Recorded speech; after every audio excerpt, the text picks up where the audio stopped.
when it was Osama bin Laden, I think the government put a $25 million bounty on him. We put another $25 million was on Saddam Hussein, if I'm not mistaken. President Trump just announced $50 million on Maduro. Why would Maduro be the same as Saddam Hussein and Osama bin Laden combined? Is it just inflation, or is he that much more dangerous than those two Well, combined? I think that President Trump's looking at the drugs coming in, the fentanyl coming in. We have new opioids coming in now that doesn't even respond to any treatment. People dying from that stuff too. So I'm assuming coming through Maduro, that's got to be something to do with it, the cartels. I think that they're considering a lot of the narco-traffic terrorism, and we'll see if it works. It's hard to say what we've never done, but putting political and military pressure on that. There's a lot of, you're stirring the pot with a lot of this stuff too. Everything from international law to, we've got ships down there now, probably subs. Or, you got to be careful. Where are we going to put guys? It's been shifty in the past. But I mean, if they consider them a terrorist, just like the cartels, they're going to be able to do what they did in Iran and hit them with bombs. You think it's going to be harder to catch him or harder to catch Osama bin Laden? Probably Maduro. Probably harder to get him. Really? Yeah. Tell me why. And if you want to hit it where he's living, hit him with a bomb. That's probably not that hard. But then you're tiptoeing the line of his election is not necessarily the cleanest one ever. He's still an elected official in a sovereign nation, right? So can you just go bomb him because you don't like him? We've tried it a lot, and it hasn't ended well. What do we do then after that? Because we've tried to instill our own guys there too.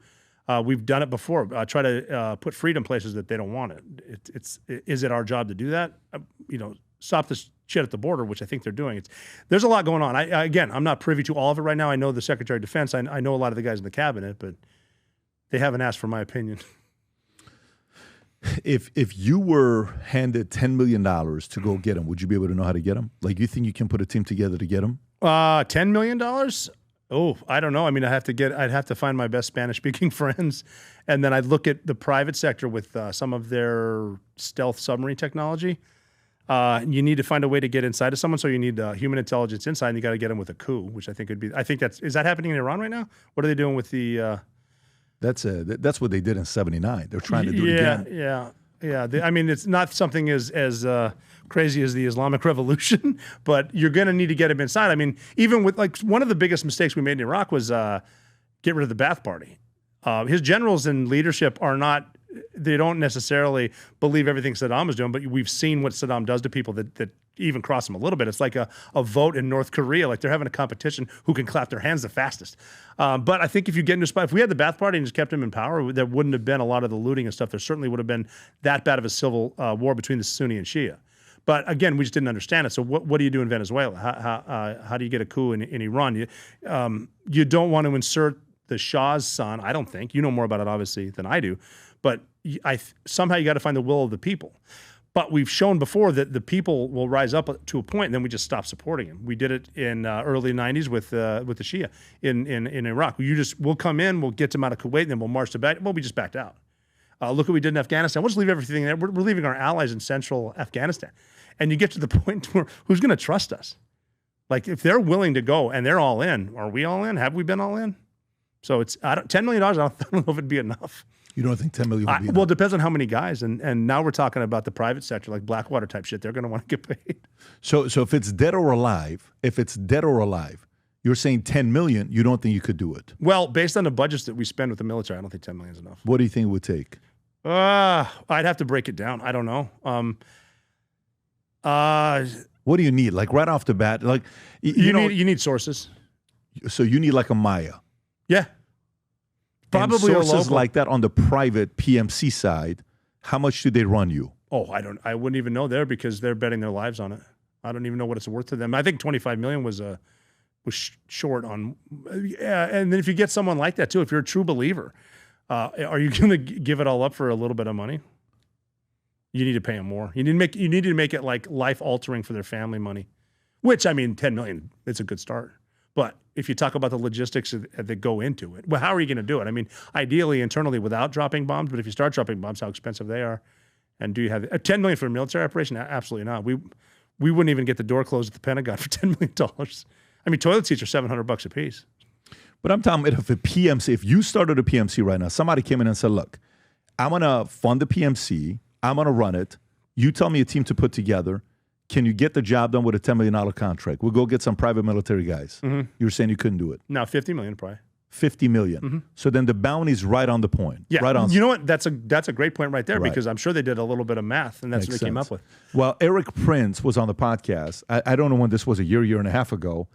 And we're talking about Venezuela. And by that time, there was no bounty on him. Is that it, Rob, where it's at? I'm still looking for it. Okay. And he said for $40 million, he could topple the regime in Venezuela. That's what Eric Prince says. And Eric Prince is... Yeah, he's got the background, too. Yeah. He would know more than I do. And if I said $40 million, I'm keeping 10 myself, obviously. That's exactly the number. Yeah. So you're saying $50 million to get the job done on Maduro. I mean, how much is it going to cost to find out where he is? And then you've got to vet your sources. Is it one guy telling me, or do I have 5? And what do they want out of it? Where do they live? Do they know each other? And we need to have confidence in where he's at, so we need proof of life a few times. And then how often does he move? He's not going to be doing the same patterns. He's not going to be taking this, if anywhere. Who are his food tasters? Are they family? You know, what do you poison them? Do you talk him out of it? Do you make him a source? Probably not. I bet they've tried that. Well, what do you do if you do that?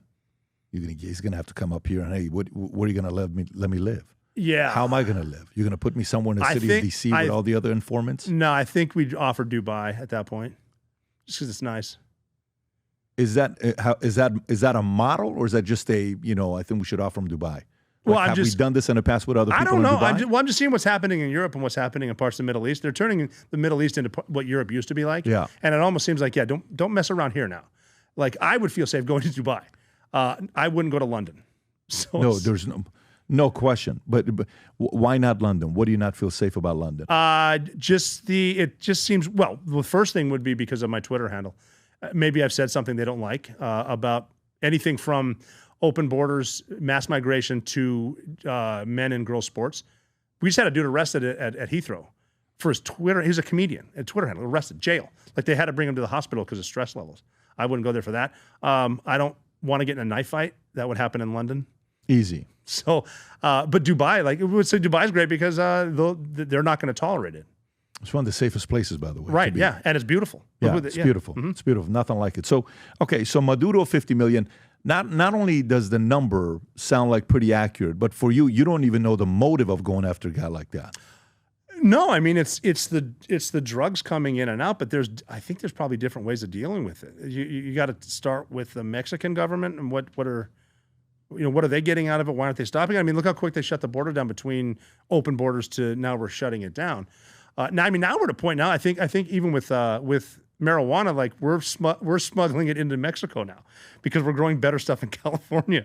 So I guess it's one of those put yourself in someone else's shoes and what's their motive for being here. Is it because of the drugs? Yeah.